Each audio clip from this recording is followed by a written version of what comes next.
Hey guys, welcome to Relatable. Happy Wednesday. I hope everyone is having a wonderful week. We've got I think it's fun. I mean, talking about politics is fun for me. So I think this is a fun episode today. We are going to be talking about two trends very prevalent in our current political and news-centric conversations, and that is gaslighting, virtue signaling, and how these things go hand in hand, and how they relate to social justice and leftism as an ideology in general. And then we will talk about how we as Christians in our behavior and the things we pursue and the way that we act should oppose these things that are not only divisive and destructive, but are also sinful. Before we get into all of that and examples and definitions and all of that good stuff, I want to tell you guys about a sponsor that I've talked to you about before, and that is Objective Wellness. So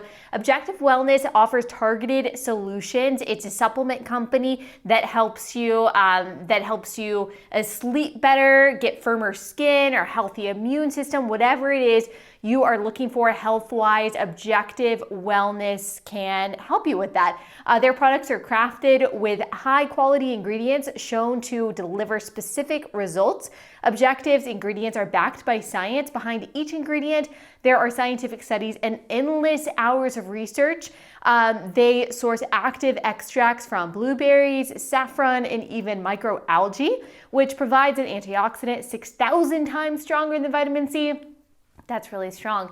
Objective Wellness knows that wellness looks different on everyone, that there is no one-size-fits-all solution, and that is why they focus on targeted solutions, giving you support exactly where you need it. It helps people feel their best with the supplements that they provide, and I'm pretty sure they can probably help you too. The least you can do is check them out. Go to objectivewellness.com. Use code Allie if you end up purchasing something for yourself. You get 20% off your first order. You really have nothing to lose. Like if you're like me and it's before summer and you're like, dang it, I kind of went off track during this quarantine time and I really just want to be healthy, and you're realizing the importance of having a proper immune system and having the internal ability to be able to fight off some of the viruses and the things that are coming our way, then maybe you should just check out Objective Wellness and see what they can do for you. And if there's a problem that you have, that their supplements might be able to help treat. So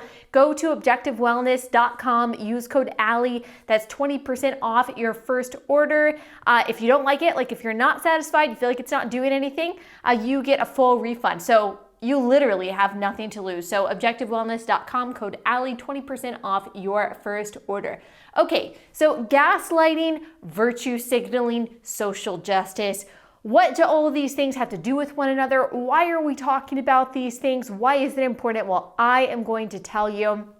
First, as we always do, let us define our terms. So to gaslight, if you are on Twitter, which God bless you if you're not, honestly, every day I debate whether or not I am going to delete my Twitter because it is such a cesspool, but it's also a good tool to be able to stay in the know and to be able to state your opinion and to insert your voice into the public arena. And hopefully you're hoping against hope that maybe you are making some kind of difference by putting out what you believe to be truth. But for the most part, it truly is a cesspool which drags you down into the dregs of its misery. And this term, gaslight, is a term that is used a lot on that site. And what it means is it is making someone feel crazy for feeling a certain way by telling them that they have no reason to be angry or upset or frustrated when in fact there is, in reality, a reason for them to be angry and upset and frustrated. So let me give you an example of this that has nothing to do with politics in the news. So for example, this is what abusive boyfriends and girlfriends often do to their significant others. So because most of you who are listening and watching are women, I will use the scenario of a guy doing this to a girl. So say a guy is cheating on a girl, and as girls, you probably have friends who have been in this scenario. He starts doing things that the girlfriend finds suspicious. He is staying out late without texting her back. He's keeping his phone with him at all times, like won't let her even touch his phone, acting despondent in their conversations. Generally, he has changed his attitudes and behavior and whatever. And as it turns out, behind the scenes, he is actually cheating on her. And the girlfriend is picking up on these behaviors, and she starts to wonder, hey, is he being unfaithful? So maybe she starts asking questions. Maybe even she comes right out and says, hey, are you cheating on me? And the boyfriend, rather than just denying it, he does what is called gaslighting. He says, oh my gosh, babe, you're so paranoid. You're so crazy. You're psycho. I don't have any suspicious behavior. I'm not doing anything different. That is gaslighting. To take an example of how this is happening right now in the news, and this is not the subject that we're spending the entire episode on today, but this is just an example of gaslighting. This is happening with the Kavanaugh versus Joe Biden coverage debate that's happening online and in the news. So as we have talked about a few times now, the media feverishly and without discretion covered the Kavanaugh saga as if Blasey Ford's accusations were absolute fact. Much of the same media are now tiptoeing around the issue. Not every journalist, but a lot of journalists are tiptoeing around the issue, like the Washington Post, the New York Times, and they are giving Biden the benefit of the doubt, writing headlines about conservatives' reaction to the accusations, casting doubt on Biden's accuser, calling for due process, demonstrating all of the hesitance and the investigative skepticism that they should have been using during the Kavanaugh confirmation. That is the point that conservatives are trying to make. Not that we should automatically believe Biden's accuser, but that we should have the same standard of skepticism for all accusations. So conservatives have pointed this out, that, hey, this is a double standard. This is pretty obviously a double standard. And then we get this lovely tweet from a journalist, Kirsten Powers of CNN. She's a columnist also for USA Today. She says, as I point out in my column today, there is no double standard in the way Kavanaugh was treated versus Biden. A few Dems called for immediate withdrawal of nomination, but the prevailing view was that the accusations should be heard and investigated. Same should be done with Reid. Now, this is just not true. This is what not only do we call gaslighting, and I'll explain that, but it's also what you call memory holing something. So if you have never read 1984, we are going to read it in my women's book club that I have online, but also you should just read it whenever you can. You should pick it up if you've already read it and just give yourself a refresher. There's something called a memory hole in 1984. They shoot newspapers down this memory hole, never to be seen again. So you don't know what the news was yesterday. So if yesterday you thought you read in the newspaper that we are at war with Eurasia, the next day the headline could say that you are at war with East Asia, and you would have no idea whatsoever, no history book, no literature, no newspaper to tell you otherwise. And so you really never know what was reality yesterday versus what is reality today. So that is something that a lot of journalists, unfortunately, including Kirsten Powers, is attempting to do with this whole Kavanaugh thing. They are trying to memory hole what the reaction was so they can say they're not holding a double standard now.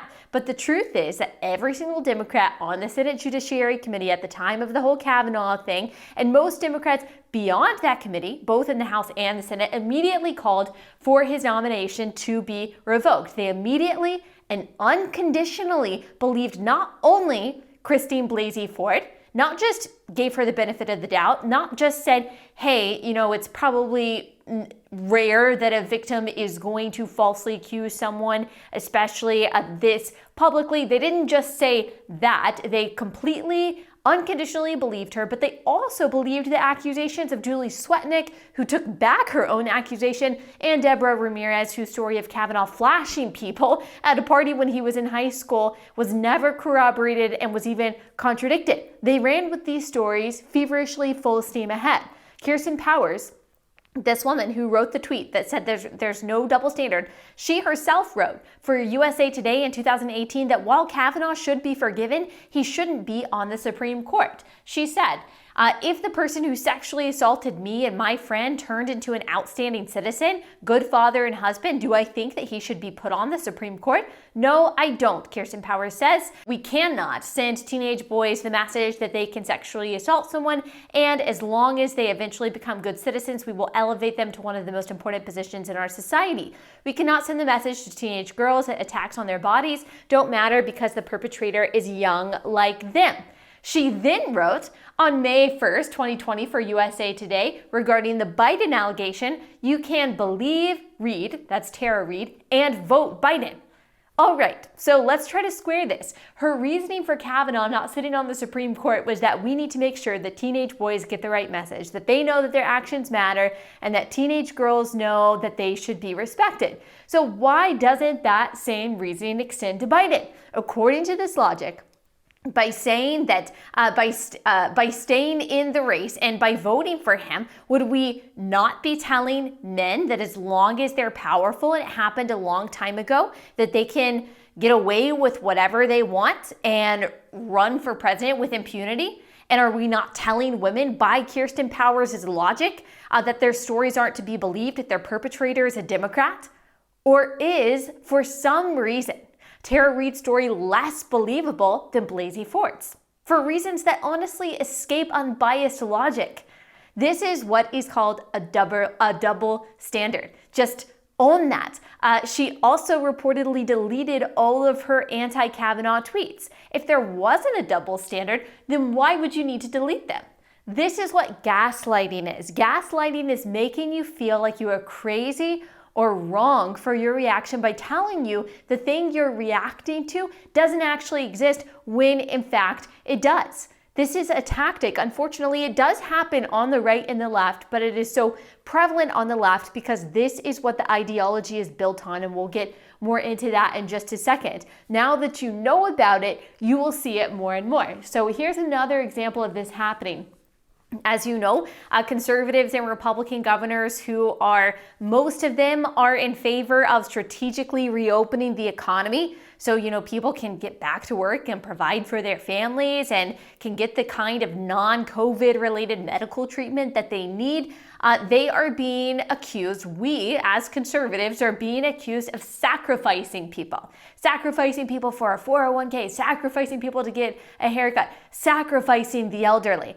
The Washington Post wrote a story titled, "Many Parts of America Have Already Decided to Sacrifice the Elderly." The article argues that states that have lax rules or are opening parts of their state back up are sacrificing old people. The Atlantic had a similar piece titled "Georgia's Experiment in Human Sacrifice," talking about Governor Kemp starting to strategically and slowly allow businesses to open back up. And just a reminder, none of these governors, none of these government leaders are forcing businesses to open up or forcing individuals to go outside.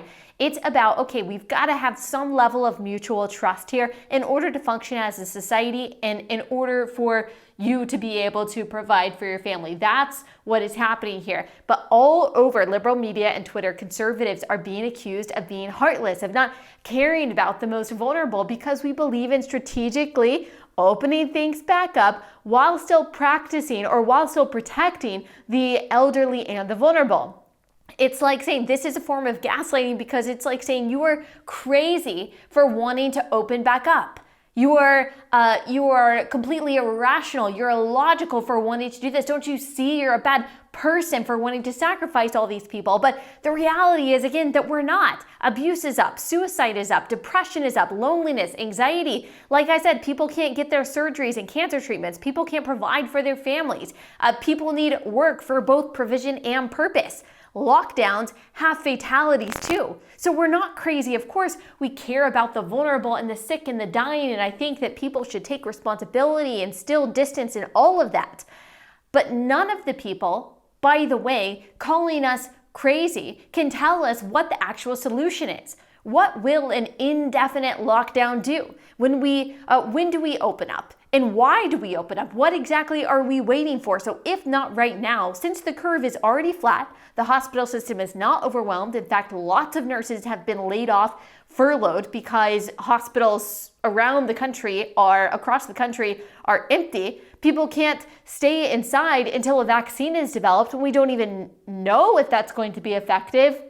We don't know when that's going to happen. It could be 2 years from now.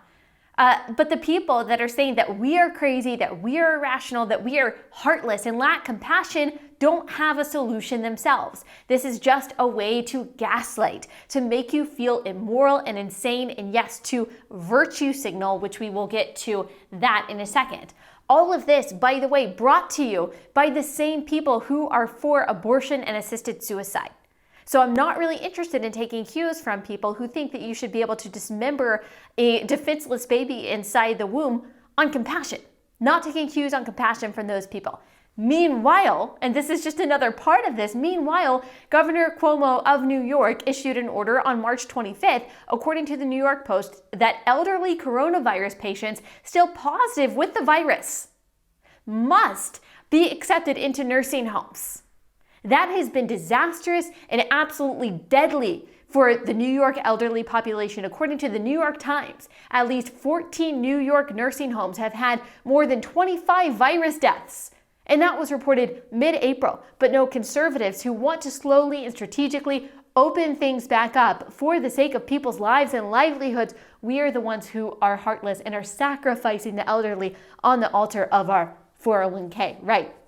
Here's another example of this gaslighting that is just so prevalent right now. Jon Favreau of I don't know how you pronounce his last name, of the left-wing angst podcast, Pod Save America, tweeted this the other day. He said, "I can't imagine being in a political party." I just can't even say this without laughing. He says, "I can't imagine being in a political party that has an entire propaganda network at its disposal. Do GOP staffers even prepare their bosses for Fox interviews? No hard questions, no gotchas, no follow-ups, nothing even remotely challenging. Oh my goodness." So this is a form of gaslighting, making you, a conservative, feel crazy for thinking Democrats have propaganda networks, when in fact, according to this person, it's the Republicans that do. And Democrats apparently are all alone out there in the big, bad, journalistically rigorous world of mainstream media. He goes on to say in a little tweet thread that if MSNBC is considered a Democratic propaganda network, he wants a different one. Okay, great. Well, you've got a wide array of choices here, Jon Favreau. You get to choose from a few. You can have CNN, you can have ABC, who are totally ready to and willing and actually are right now bowing down to any part of the Democratic platform. Or I could interest you in some newspapers like the New York Times or the Washington Post. There's some online outlets like the Huffington Post, BuzzFeed, like if you're feeling fun. Or you could take a magazine like the New Yorker or Time. Or maybe you're looking for like a whole social media platform. Maybe you're looking for Twitter or Facebook. Or you can just go ahead and take all of Google. That includes YouTube. Great. And just for good measure, you can have all of Hollywood do your bidding as well. So if you don't have the propaganda networks that you like, if MSNBC isn't cutting it for you, you've got a wide array of options to choose from.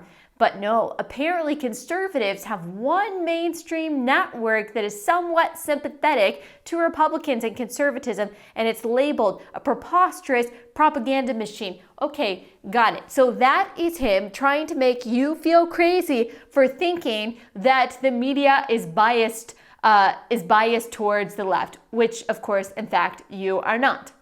That is like the cheating boyfriend that we talked about at the beginning of this, accusing his girlfriend of cheating, of her being the one of cheating, when in fact she is not. That is this form of gaslighting. And we see this kind of stuff constantly, being accused of the very thing the other side is doing, being accused of overreacting or reacting wrongly altogether, when our reaction, not all the time, but so many times, especially in the last few months, is in fact justified. This is exactly what happens when outlets like the Washington Post report, quote, conservatives pounce rather than on the thing on which we are pouncing, which is the actual story. So gaslighting is inextricably intertwined with virtue signaling, what is known as virtue signaling. Virtue signaling is a phrase that I hear a lot, but I'm not sure if everyone knows what it means.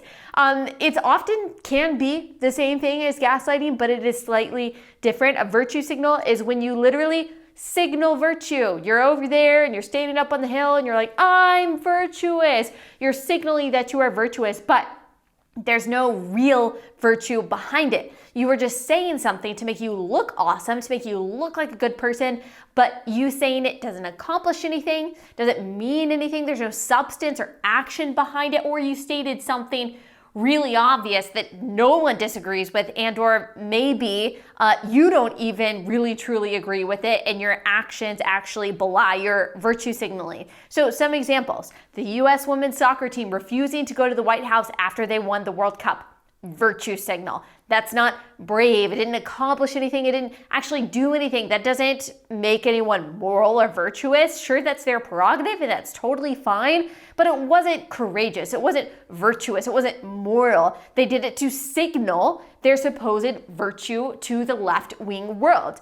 There is a form of virtue signaling that is also not just meaningless, but totally hypocritical. So putting on a show of virtue while contradicting that show with their actions. So this hilarious thing happened with Andrew Cuomo. You might have heard on the news last week that, wow, New York City is doing this awesome thing. They're sanitizing the subways. And the media put this out there like, we're all supposed to applaud, but we're kind of like, good, maybe you should have done that. I don't know, maybe you should have been doing that for the last forever, but you especially should have done it 8 weeks ago, 6 weeks ago. Come on, like, okay. And so now there's this picture of Andrew Cuomo. He is going out there and he is spraying down the subways with sanitizer. And the media is like, wow, this is the leader that we need. The left is like, gosh, Trump would never do this. Cuomo is a man of the people. This is amazing. This is a virtue signal because it's not virtuous. He doesn't have to go out there and actually spray down the subway. What would have actually made a difference is if he had allocated some funds and issued a directive to have that happen, I don't know, 8 weeks ago. That would have made a huge difference. They should have been doing that every night. New York City never shut down the subway.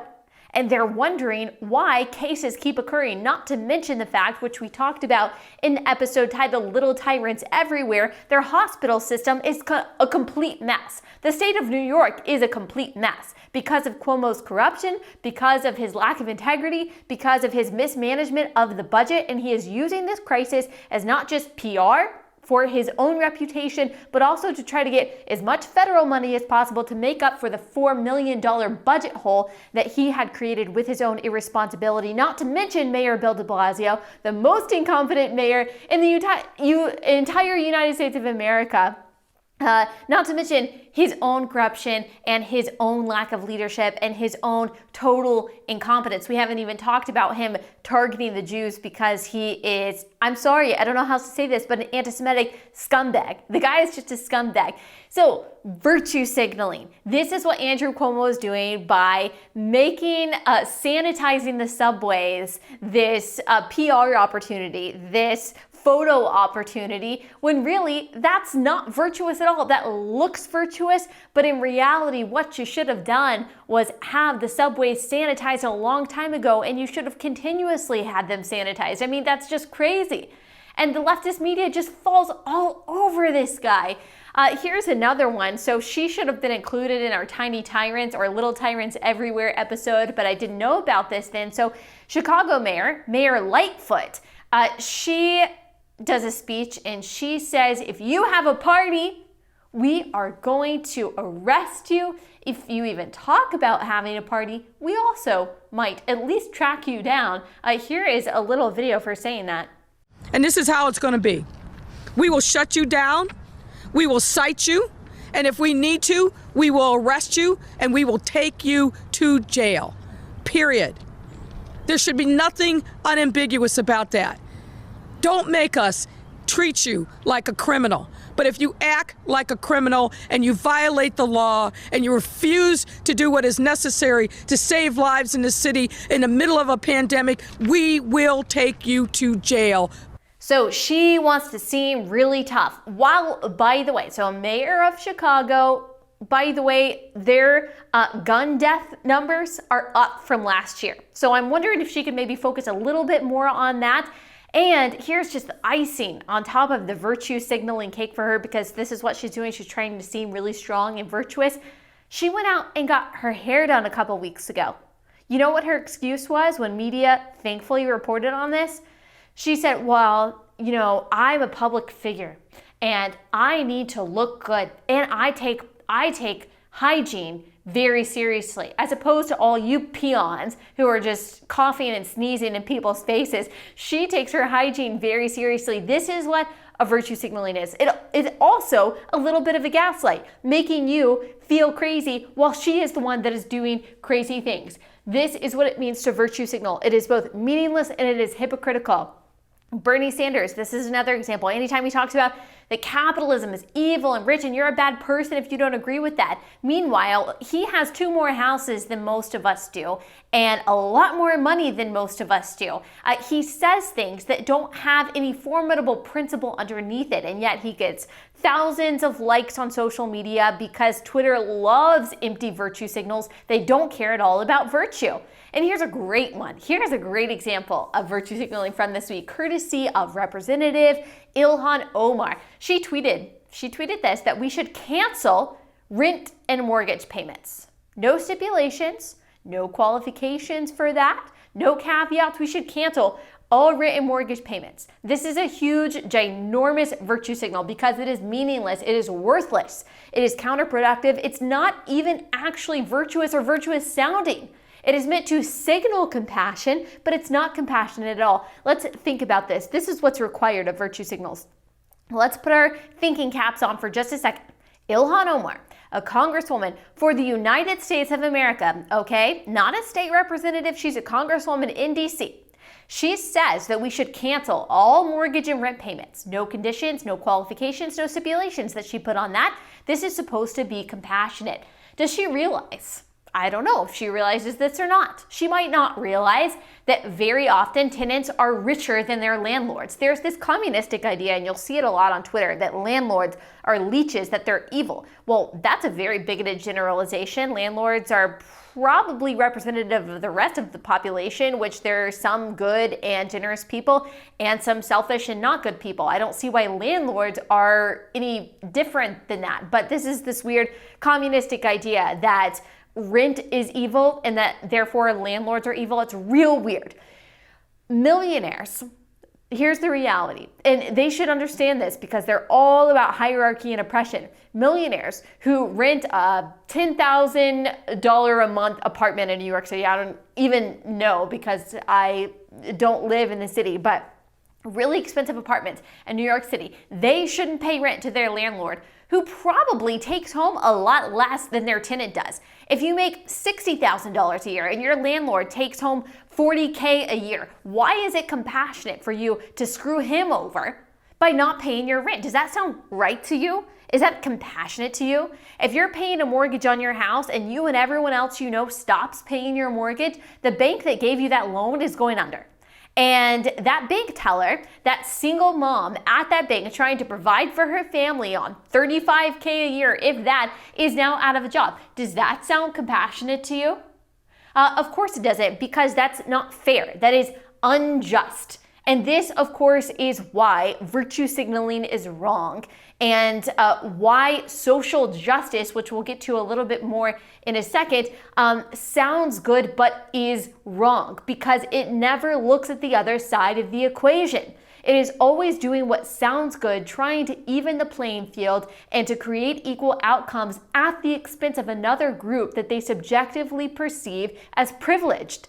Landlords, people who are requiring payments, when those people aren't necessarily privileged, and even if they were privileged, doesn't mean that they should be punished by you not paying your rent or mortgage. Does that make sense? So this is why whenever you see something like this, whenever you see a suggestion that sounds virtuous and you're being gaslit by being told, hey, you are a bad person for wanting to open up the economy. You're a bad person for wanting to collect rent, or for believing that other people should pay their rent or pay their mortgages. You're a bad person if you believe that the rich shouldn't pay more in taxes. Every time you see this virtue signal or this gaslighting that sounds really good and makes you feel like a bad person for not agreeing with it, you gotta think. You gotta think a little bit more deeply about the consequences of it and if any of it even makes sense. So you hear this a lot, like cancel all student loan debt, cancel all mortgage and rent payments, make the rich pay their fair share, free healthcare for all, abolish ICE, it's time for racial reparations, or in the form of politicians making particular promises like Elizabeth Warren saying that she is going to get a trans kit to help her pick her head of Department of Education, or when Joe Biden promises to pick a woman as his VP. These are all nothing more than empty, hollow, meaningless signals of virtue that, when looked at carefully, when thought about critically, are meaningless, and to be frank, they're stupid. Why? Because they're not economically feasible, they're not effective, they're not beneficial to society. Canceling student loan debt puts the cost of college on the taxpayer many of whom didn't choose to go to college and who may actually make less money than the parents of the kid going to college or even some of the people who are in college. Is that fair? Making the rich pay their fair share is built on a false premise. What is fair? The rich already pay the vast majority of taxes in this country, whereas the poorest pay nothing and actually can make money from the government. Free healthcare for all means less choice, lower quality. We've done an entire podcast episode on this because the profit margins for hospitals will be almost non-existent, which means laying off nurses and doctors, but also stymieing the motivation for innovation. That's not to say that our healthcare system doesn't have problems, but forcing people off of their private healthcare plans that they like and forcing them onto government-run care, which, just like all government-run programs, will be both inefficient and ineffective, is not compassionate. It's also not just, considering that you will be forced to subsidize things to which you are morally opposed, like abortion and gender reassignment surgery, for example. Abolishing ICE only makes the country less safe. Racial reparations are impossible to calculate. Choosing a woman as your VP rather than the most qualified person just makes you a discriminatory sexist, not virtuous. So if you poke at the holes of these things that sound good, that is currently building what is the new and what a lot of people would say is improved ideology of leftism, if you just prick it just a little bit with your pen of critical thinking, it falls apart. I've heard Dan Crenshaw say in his speech, leftism works as activism, not governance. It sounds good, but it doesn't actually work.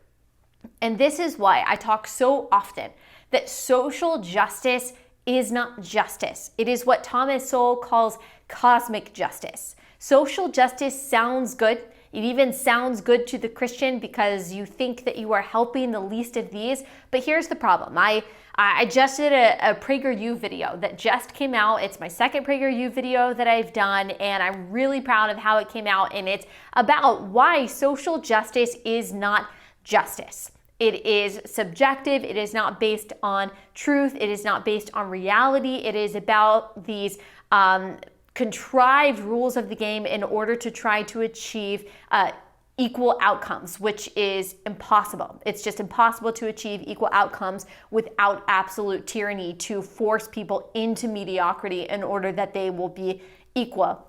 So I did a video on that, and I got a comment from someone who was very respectful, of no problem with this person's comment. She said that she was very disappointed in the video and that I think she recommended, I got this from someone else recommending Tim Keller's book, Generous Justice, which I just totally disagree with the premise of his book. But she talks about how people are born into certain kinds of families and they have certain disadvantages that they didn't choose. And so social justice is about showing these people mercy, not handouts. But the problem with that is that what is mercy? Who gets to decide what that mercy is? Who gets to decide who gets that mercy and why? What are the qualifications for the mercy? What's the mercy? And who gives it? Who gets to decide all of that? That's why social justice, being not blind and being weighing the intersectionality points and the oppression points of the people that it is allocating so-called mercy to, that's why it is inherently unjust. It is built on nothing more than gaslighting and virtue signaling, telling you that you are crazy for not believing these set of totally subjective and brand new virtues that so many of the people that purport these virtues don't actually fall behind. Quest for Cosmic Justice is a book. It's also a speech by Thomas Sowell. He is the amazing economist who has so much good work out there, but he talks about the inherent injustice of social justice. I highly recommend you read Quest for Cosmic Justice. And what he talks about is that people who want social justice, they want equal outcomes rather than equal opportunities, and they try to contrive certain scenarios in which everyone will be equal and end up with the same. But it's just impossible. People are different. People of the same backgrounds have different outcomes in their life. And when you try to make everyone have the same results in their life, you end up suppressing innovation, you suppress success, you suppress motivation, you suppress people's willingness to work, and it ends up in tyrannous ruins. This is just the case. He talked about this in his speech, Quest for Cosmic Justice, and I just want to read you some of that. He says, traditional concepts of justice or fairness, at least within the American tradition, boil down to applying the same rules and standards to everyone. This is what is meant by a level playing field. At least within that tradition, though the very same words mean something radically different within a framework that calls itself social justice. Words like fairness, advantage, and disadvantage likewise have radically different meanings within the very different frameworks of traditional justice versus social justice. A fight in which both boxers observed the Marquis of Queensberry rules would be a fair fight, according to traditional standards of fairness, irrespective of whether the contestants were of equal skill, strength, experience, or other factors likely to affect the outcome, and irrespective of whether that outcome was a hard-fought draw or a completely one-sided beating. This would not, however, be a fair fight within the framework of those seeking social justice. If the competing fighters came into the ring with very different prospects of success, especially if these differences were due to factors beyond their control. Presumably, the vast ranges of undeserved inequalities found everywhere are the fault of, quote, society, according to social justice advocates. And so the redressing of these inequalities is called social justice, going beyond the traditional justice of presenting each individual with the same rules and standards. In a sense, proponents of social justice are unduly modest. What they are seeking to correct are not merely deficiencies of society, but of the cosmos. What they call social justice encompasses far more than any given society is causally responsible for. Crusaders for social justice seek to correct not merely the sins of man, but the oversights of God, or the accidents of history. What they are really seeking is a universe tailor-made to their vision of equality. They are seeking cosmic justice. He goes on, and I won't read the entire thing, but he talks about how social justice advocates want to destroy the entire rule of law and the idea of the traditional idea of fairness and equality. He says, ironically, the quest for greater economic and social equality is promoted through a far greater inequality of political power. If rules cannot produce cosmic justice, only raw power is left as the way to produce the kinds of results being sought. In a democracy where power must gain public acquiescence, not only must the rule of law be violated or circumvented, so must the rule of truth. However noble the vision of cosmic justice, arbitrary power and shameless lies are the only paths that even seem to lead in its direction. As noted at the outset, the devastating costs and social dangers which go with these attempts to achieve the impossible should be taken into account. So like what I was saying, it is impossible to achieve the ends of social justice, which is equal outcomes, without absolute tyranny. And those who fight for equal outcomes, you notice that it's always equalized downward rather than upward. So success is made into mediocrity rather than mediocrity being made into success. And that's why it always ends so disastrously. Every communist, every socialist regime has started out with the premise and the goal of social justice. Higher literacy rates, more success, more food, more equality. And it ends with destruction, it ends with suffering, it ends with starvation, because the goals of socialism and this leftist contrived social justice, it goes against human nature. And human nature is that there will be always unequal outcomes. America is based on the premise that we should have equal opportunity, but not equal outcomes, because we know that it's impossible without absolute dictatorship. And that is what the argument is. And social justice is not based on any kind of impartiality or unbiased truth. It is based on trying to create new rules to lift one group up that the social justice advocates see as oppressed, and hold another group down that the social justice advocates see as privileged. And that inherently is unjust. That is why we Christians care about what our definitions are. That is why we as Christians care about seeking truth and seeking true virtue and seeking true justice, and not seeking false accusations that come with gaslighting, not seeking virtue signaling that is completely hollow and meaningless, and not pursuing a type of social justice that has no true just outcome. All of these are the makings of modern day leftism that, when you tap it with just a little bit of weight of critical thinking, completely crumbles under the weight of human nature and reality and the necessity of a democratic governance. Micah 6:8 tells us to seek justice, to love mercy, to walk humbly with our God. The question is, what is actual justice?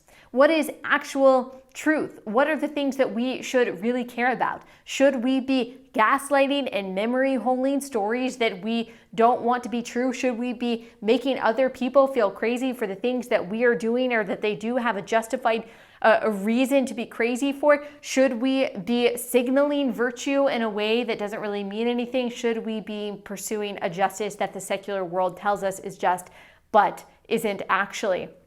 Justice, according to God, is impartial. Leviticus 19:15, you shall do no injustice in court. You shall not be partial to the poor, nor defer to the great, but in righteousness shall you judge your neighbor. God's justice is also based on evidence and truth. Throughout Deuteronomy, as God is laying out his rules and statutes for the people of Israel, we see his desire for due process to see if someone is guilty. Israel is told to inquire, to search diligently, to find proof that someone is innocent or guilty. Guilt is not assumed. Social justice, as Thomas Sowell says, is not about the rules of the game. It's not about an even playing field. It's not about equal opportunity. It is about subjective rules based on some subjective idea of intersectionality and oppression, and that does not fit the biblical definition of what justice is. And neither does gaslighting and virtue signaling and all of these attempts that the left makes in order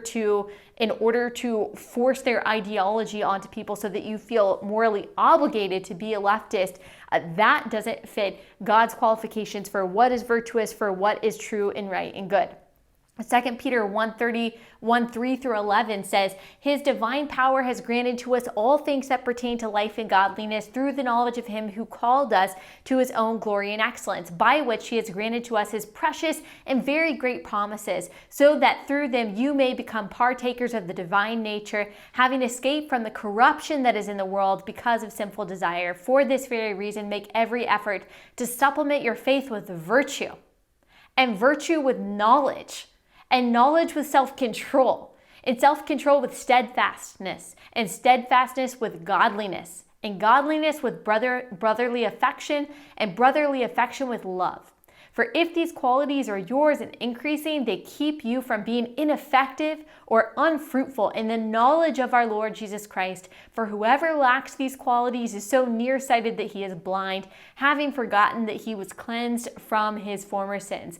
Therefore, brothers, be all the more diligent to confirm your calling and election, for if you practice these qualities, you will never fall. For in this way there will be richly provided for you an entrance into the eternal kingdom of our Lord and Savior Jesus Christ. This is true virtue. It has substance. This is what truth looks like. It's the gospel of Jesus Christ. This is what justice really is. It's what God says is good and right and true. It is impartial. It is based on evidence. It is based on the author of truth, which is God himself, which is the gospel of Jesus Christ. And so if you've got any question about what is true, if you are being gaslit, feeling crazy about something that you know is right, if you are seeing virtue signals and you feel guilty about not buying into these virtue signals and doing the same kind of virtue signaling, if you are being told that you need to be a social justice advocate, just remember that if you need to know what is true, if you need to verify what is right and good and what justice is, you have an objective standard, and that's the Word of God. Like, you don't have to be swirling around the cesspool of Twitter in order to know what is true. There are headlines and there are tweets and there are lots of different directions that the news can pull you. But ultimately, at the end of the day, we have a God who created virtue, who created justice, and who created truth. And we don't need to borrow secular standards of morality. We don't need to borrow secular terminology in order to inform our worldview or our vocabulary regarding what justice is. Okay, that's all I have for you today. We will be back here on Friday.